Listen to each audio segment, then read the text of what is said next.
வணக்கம். நியூஸ் 18 தமிழ்நாடு செய்திகளுக்காக நான் ஸ்ரீராம். முதலில் இந்த நேரத்திற்கான தலைப்புச் செய்திகளை பார்க்கலாம்.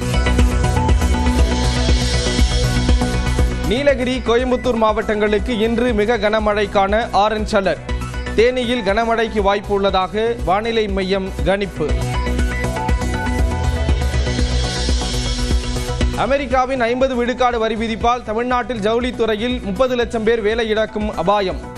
ஜிஎஸ்டி வரியை குறைக்க வேண்டும் என பிரதமர் மோடிக்கு எழுதிய கடிதத்தில் முதலமைச்சர் வலியுறுத்தல்.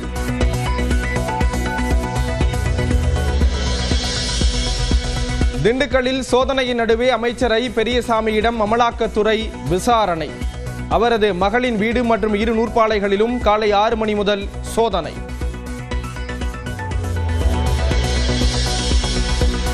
சென்னை பசுமை வழிச்சாலையில் உள்ள ஐ. பெரியசாமியின் வீட்டில் காலை முதல் சோதனை.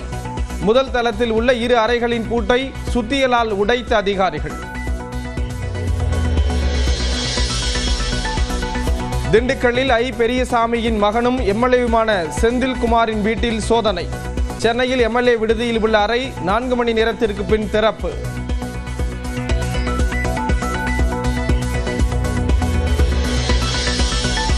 பதினான்கு ஆண்டுகளுக்கு முன்பு ஐ. பெரியசாமி வீட்டு வசதித்துறை அமைச்சராக இருந்தது தொடர்பான வழக்கில் சோதனை.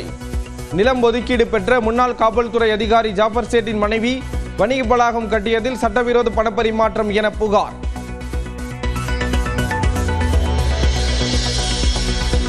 எதிர்க்கட்சிகளை தாக்க தொடர்ந்து பயன்படுத்தும் கருவிகளில் ஒன்று அமலாக்கத்துறை என கனிமொழி கண்டனம். ஐ. பெரியசாமி தொடர்புடைய இடங்களில் நடக்கும் சோதனையை திமுக எதிர்கொள்ளும் என பேட்டி. டிபார்ட்மெண்ட் எல்லாம் அவங்க கிட்டத்தட்ட வெப்பனைஸ் பண்ணி வச்சுக்கக்கூடிய ஒரு சூழலிலே அவர்களை எதிர்கட்சிகளை தாக்கக்கூடிய கருவிகளாக மாற்றி பயன்படுத்தி கொண்டிருக்கிறார்கள். இந்த எந்த பயமுறுத்தலும் எங்களுடைய கழக தோழர்களை அதன் தலைவர்களை அச்சுறுத்திவிட முடியாது என்பதை ஈடிக்கும் அஞ்ச மாட்டோம், மோடிக்கும் அஞ்ச மாட்டோம் என திமுக அமைப்பு செயலாளர் RS பாரதி அறிக்கை. வாக்கு திருட்டு விவகாரத்தை திசை திருப்பவே அமைச்சர் பெரியசாமி வீட்டில் சோதனை நடப்பதாக குற்றச்சாட்டு.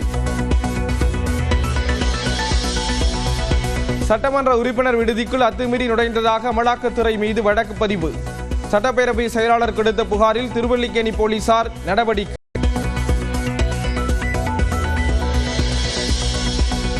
நாகாலாந்து ஆளுநர் இல கணேசன் உடலுக்கு முதலமைச்சர் மு க ஸ்டாலின் உள்ளிட்டோர் அஞ்சலி. பொதுமக்களின் அஞ்சலியை தொடர்ந்து பெசன்ட் நகர் மின் மயானத்தை நோக்கி இறுதி ஊர்வலம் தொடக்கம்.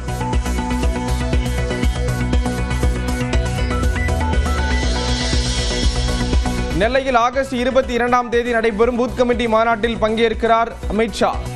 நாளை நடைபெறவிருந்த மாநாடு இல கணேசன் மறைவால் ஒத்திவைப்பு. அன்புமணியுடன் சமாதானம் இல்லை என ராமதாஸ் திட்டவட்டம். நாளைய பொதுக்குழு கூட்டம் திட்டமிட்டபடி நடைபெறும் என்றும் உறுதி. பொதுக்குழு கூட்டம் நாளை, அதாவது 17/8/2025 ஞாயிற்றுக்கிழமை காலை 10 மணிக்கு பாண்டிச்சேரி அருகில் உள்ள சங்கமித்ரா அரங்கில் திட்டமிட்டபடி நடக்கும். தூய்மை பணியாளர்கள் போராட்ட விவகாரத்தில் அமைச்சர் சேகர்பாபுவின் டைரக்ஷன் சரியில்லை என சீமான் விமர்சனம். அந்த கூலியும் காலி, இந்த கூலியும் காலி என பேட்டி. டைரக்ஷன் மேற்பார்வை இருக்கார் ஐயா சேகர்பாபு, அவருக்கு சுத்தமா தெரியல டைரக்ஷன். படம் ஃபிளாப் ஆயிடுச்சு.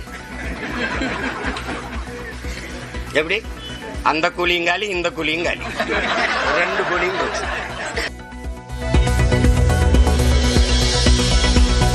மதுரையில் தவேகவின் 2வது மாநில மாநாட்டுக்கான ஏற்பாடுகள் தீவிரம். ட்ரோன்கள் மூலம் மருத்துவ பொருட்கள் மற்றும் தண்ணீர் பாட்டிலை விநியோகிப்பது குறித்து பரிசோதனை. மயிலாடுதுறையில் திமுக மாவட்ட கமிட்டி கூட்டத்தில் நிர்வாகிகளுக்கிடையே மோதல். அரசு ஒப்பந்த பணிகளை அதிமுகவினருக்கு ஒதுக்குவதாக ஒன்றிய செயலாளர்கள் கூறியதால் மோதல் என தகவல். தொடர் விடுமுறையால் திருப்பதி ஏழுமலையான் கோயிலில் குவிந்த பக்தர்கள். இலவச தரிசனத்திற்கு 48 மணி நேரம் காத்திருக்கும் சூழல். திருவள்ளூர் அரசு மருத்துவக் கல்லூரி மருத்துவமனையில் தூய்மை பணியாளர்கள் போராட்டம். தூய்மை பணியாளரை கன்னத்தில் அறைந்த செவிலியரை கண்டித்து தர்ணா.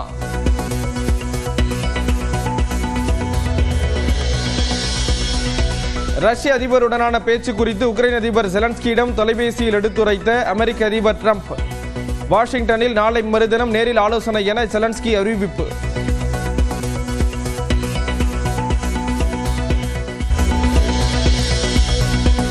நீலகிரி, கோயம்புத்தூர் மாவட்டங்களுக்கு இன்று மிக கனமழைக்கான ஆரஞ்ச் அலர்ட். தேனியில் கனமழைக்கு வாய்ப்பு உள்ளதாக வானிலை மையம் கணிப்பு. அமெரிக்காவின் 50 விழுக்காடு வரி விதிப்பால் தமிழ்நாட்டில் ஜவுளித்துறையில் 30 லட்சம் பேர் வேலை இழக்கும் அபாயம். ஜிஎஸ்டி வரியை குறைக்க வேண்டும் என பிரதமர் மோடிக்கு எழுதிய கடிதத்தில் முதலமைச்சர் வலியுறுத்தல்.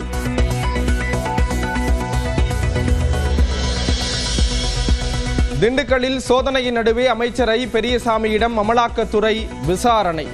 அவரது மகளின் வீடு மற்றும் 2 நூற்பாலைகளிலும் காலை 6 மணி முதல் சோதனை.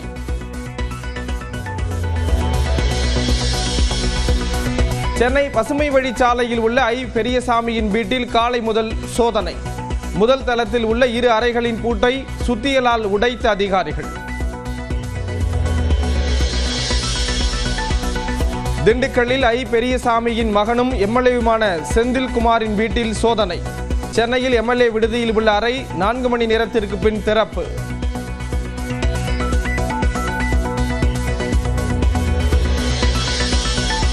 பதினான்கு ஆண்டுகளுக்கு முன்பு ஐ பெரியசாமி வீட்டு வசதித்துறை அமைச்சராக இருந்தது தொடர்பான வழக்கில் சோதனை.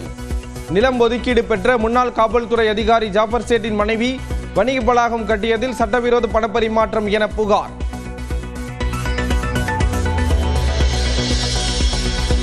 எதிர்க்கட்சிகளை தாக்க தொடர்ந்து பயன்படுத்தும் கருவிகளில் ஒன்று அமலாக்கத்துறை என கனிமொழி கண்டனம். ஐ பெரியசாமி தொடர்புடைய இடங்களில் நடக்கும் சோதனையை திமுக எதிர்கொள்ளும் என பேட்டி.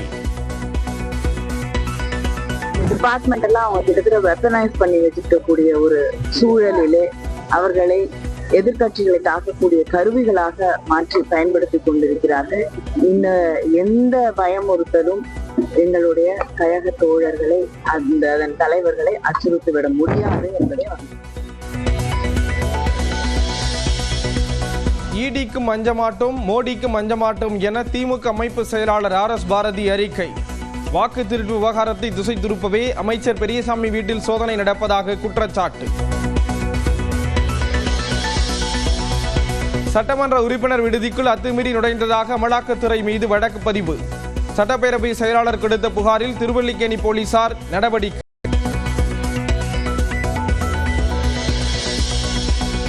நாகாலாந்து ஆளுநர் இல கணேசன் உடலுக்கு முதலமைச்சர் மு க ஸ்டாலின் உள்ளிட்டோர் அஞ்சலி. பொதுமக்களின் அஞ்சலியை தொடர்ந்து பெசன்ட் நகர் மின் மயானத்தை நோக்கி இறுதி ஊர்வலம் தொடக்கம்.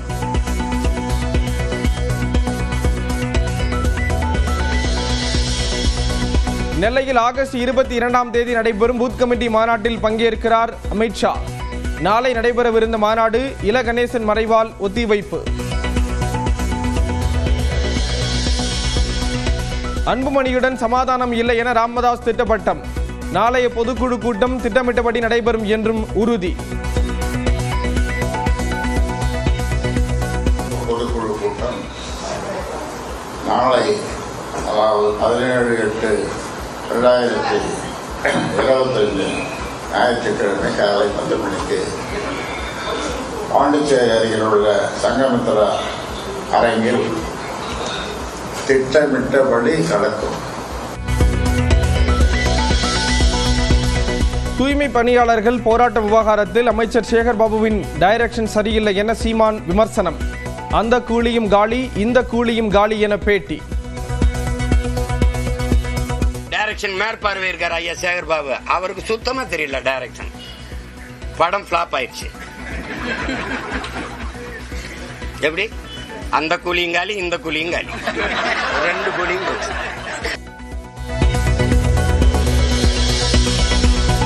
மதுரையில் தவேகவின் 2வது மாநில மாநாட்டுக்கான ஏற்பாடுகள் தீவிரம். ட்ரோன்கள் மூலம் மருத்துவ பொருட்கள் மற்றும் தண்ணீர் பாட்டிலை விநியோகிப்பது குறித்து பரிசோதனை. மயிலாடுதுறையில் திமுக மாவட்ட கமிட்டி கூட்டத்தில் நிர்வாகிகளுக்கிடையே மோதல். அரசு ஒப்பந்த பணிகளை அதிமுகவினருக்கு ஒதுக்குவதாக ஒன்றிய செயலாளர்கள் கூறியதால் மோதல் என தகவல். தொடர் விடுமுறையால் திருப்பதி ஏழுமலையான் கோயிலில் குவிந்த பக்தர்கள். இலவச தரிசனத்திற்கு 48 மணி நேரம் காத்திருக்கும் சூழல். திருவள்ளூர் அரசு மருத்துவக் கல்லூரி மருத்துவமனையில் தூய்மை பணியாளர்கள் போராட்டம். தூய்மை பணியாளரை கன்னத்தில் அறைந்த செவிலியரை கண்டித்து தர்ணா.